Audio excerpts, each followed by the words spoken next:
Morning guys, welcome back to the channel and welcome back to another video on the Focus ST. Today's video we're going to make a start on the bodywork and start getting that ready so we can paint that. If you're new to the channel and you like cars, salvage, spraying, detailing and all other related stuff, hit the subscribe button. Loads of stuff for you, loads of stuff coming up. Let's crack on. Right, let's make a start. Let's get this jacked up, get it up in the air so it's easier to work on. And then we can access these lower areas a bit easier. And we'll start prepping some of these marks and getting them ready.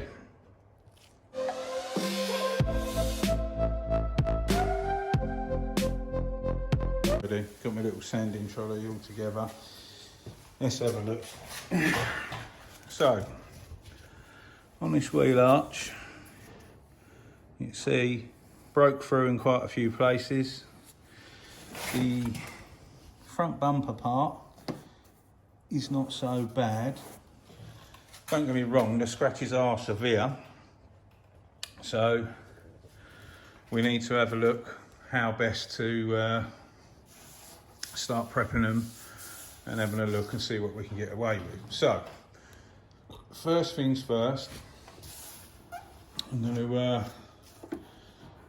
see if some of these less severe scratches, even though they look severe, I'm going to see if we can sand them away with a lighter grit sandpaper before I go in crazy, because we need to try and feather it out so we can prime it. So first of all, I'm going to start sanding that. I'm going to try a bit of 320 grit and see how we get on.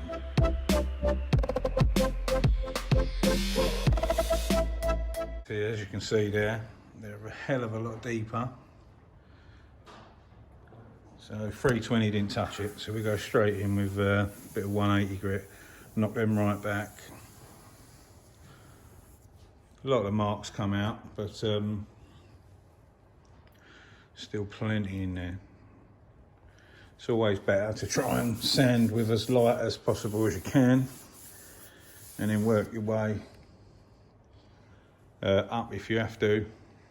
But for argument's sake, if we went in with 80 grit and we didn't need it, would have just been a waste of time and made life a bit harder trying to knock the level down to level it all out with the other paint around it. So let's buzz that off with a bit of 180 now. Back in a second.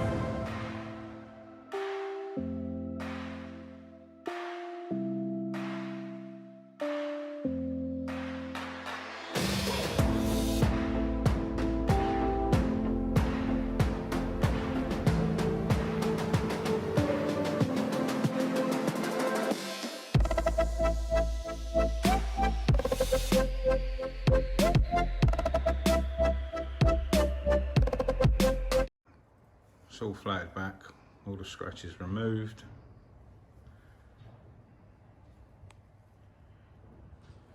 What I'll do now is, because I'm unsure, it doesn't feel like there's any dents or anything in there, but what I'll do is I'll skim the metal arch with a little bit of dolphin glaze, and then we'll guide coat it and block that to make sure it's dead straight.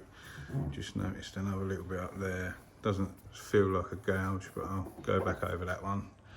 And then on the plastic, you can see that we've got one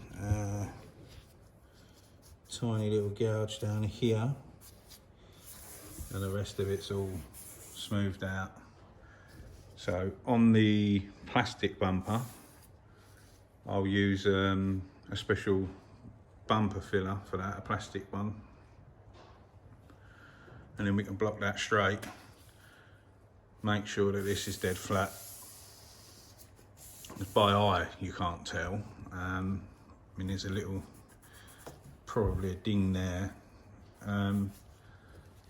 But if you skim it, guide coat it and block it, you know you can get it dead flat. So we'll get to that in a mo. Just gonna start having a look at this area and crack on from there. Getting ready to fill that little ding in, put a skim over there. I thought, I may as well start sanding this down. I got up and checked, the other side. I thought this was the body line, the way that that's evenly pushed in. It's not. It's supposed to be dead straight and dead straight down there. So we've got to do a bit of sorting out and a bit of pulling and straighten this out. It's in quite a bit. So I'm gonna start removing all the arch liner so I can gain access in here, try and straighten this out and try and get that repaired. I'm back in a bit. All the arch liners out. I just pulled the wing out and got inside the back there and pulled that out the best I can, and it is fairly straight. We've got a little low in there as expected and a tiny one in there. So we had a high up here that was sticking out, so I've pulled that, straightened that. So I can sand that down now, sand that down, a little skim in there, and maybe a little skim there, and that straighten that up. Crack on, see you in a bit. Right, there we go, made a bit of progress. So, pulled all that out, sand that down. The deeper gouge on the side skirt there, I sanded that back up, gritted it, smoothed it out. So this is ready for a little skim now. I'll end up putting a skim there. Well, I'll end up skimming the whole bit all around there now. Bit of plastic filler in that bit of bumper. It's only a tiny little nick. And then I'll start working my way down. You won't need any filler in the skirt there. So this is just an abrasion, it's scuffed. So I'll upgrit it, sand it, smooth it out down there. But I'll concentrate on getting these repairs straight and then pop back, give you a little update. There we go. That's what we're going to use on the bumper, Evercoat Polyflex. This is a flexible sort of filler for plastics. So I'll knock some of that up and we're going to put that on the bumper.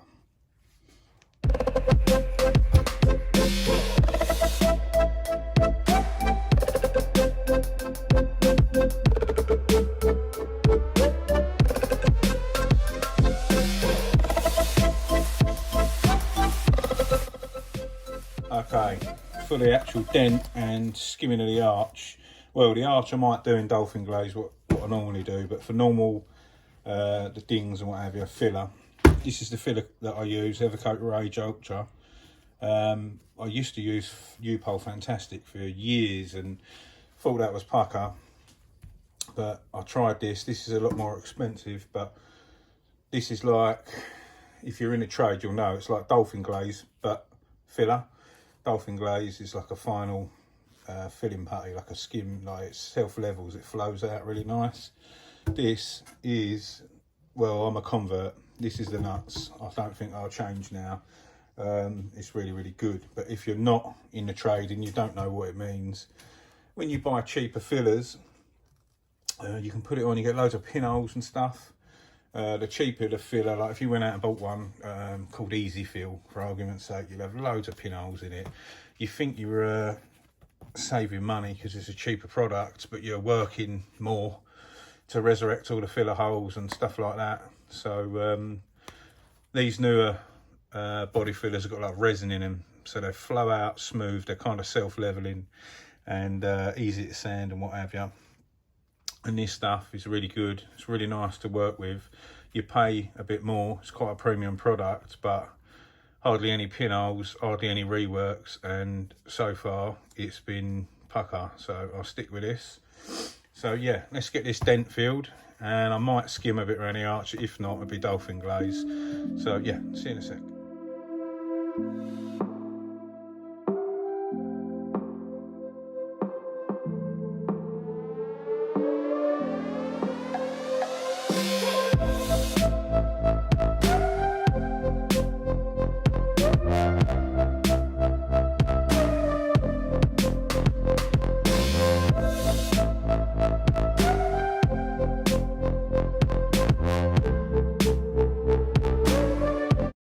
Let that first coat go off. It's a bit cold in here, so I'm going to go put the heating on, and I'll come back in a bit and we'll start getting ready to sand that down and get ready for the second coat.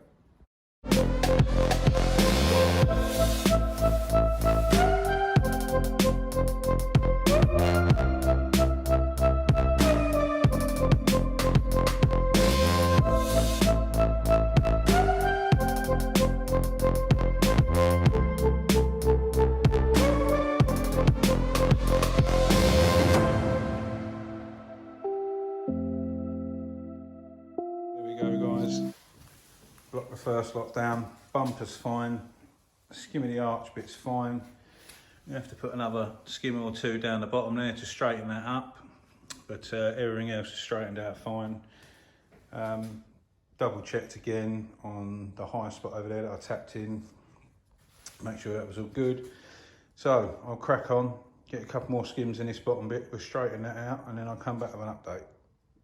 Righto, got the second skim on now. This time I used dolphin glaze. I just re-skimmed the arch, went down onto the repair area there. Didn't put nothing else on the bumper's fine. Well, the arch is fine to be honest, but I just thought I'd skim it, get it all to one level. I've got a feeling that might be enough. So we'll let that go off, block that down and I'll pop back with an update. Hopefully that'll be enough. I'll see you in a bit.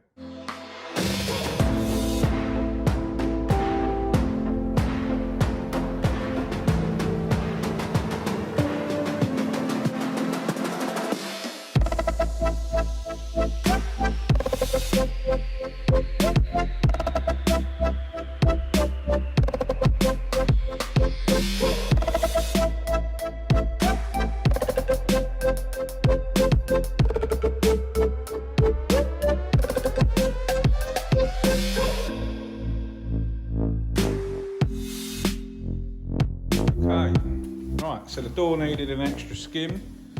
All the arch and the bumper's done. I started sanding down into the other door and smoothed out all the scrape on the side skirt down there and sanded down a little bit at the back there. Started getting it ready so we can get it primed up. Just got to wait for that to go off. That should be the final one. I'll guide coat that, block that down, and then I can start getting this ready for primer and get it primed. Right, I'll pop back in a bit of an update. Righto, all done. That's straightened up nice. That's all prepped now. I'll run over the 180 grip with a bit of 240. You don't have to for priming, but it's just a personal preference of mine. So all of that sanded section, I know a lot of you might not know about paintwork, might be looking and going, why haven't you sanded the rest of the door? So what will end up happening is I'll mask it pretty much on the line, and all of the white stuff that you can see on the camera would just be primer. There'll be no other primer on the rest of the panels. So once it is primered and I block the primer down, I'll sand into the rest of the paint, and obviously we'll key it up and prepare the rest of the area. So I'm actually gonna prime within that area, if that makes sense. So I'm not gonna prime out here, I'm gonna prime in here, and then even though that's sanded higher, once we block the primer, we'll block outside all of that area and then start prepping the rest of the panel. So yeah, that's it on that one. That's ready for action. Hope I didn't bore you too much. Thanks for watching, everyone. We're going to wrap it up there, and on the next part, then we'll be getting into the priming and stuff like that. I hope you're all staying safe and be lucky. We'll see you on the next one.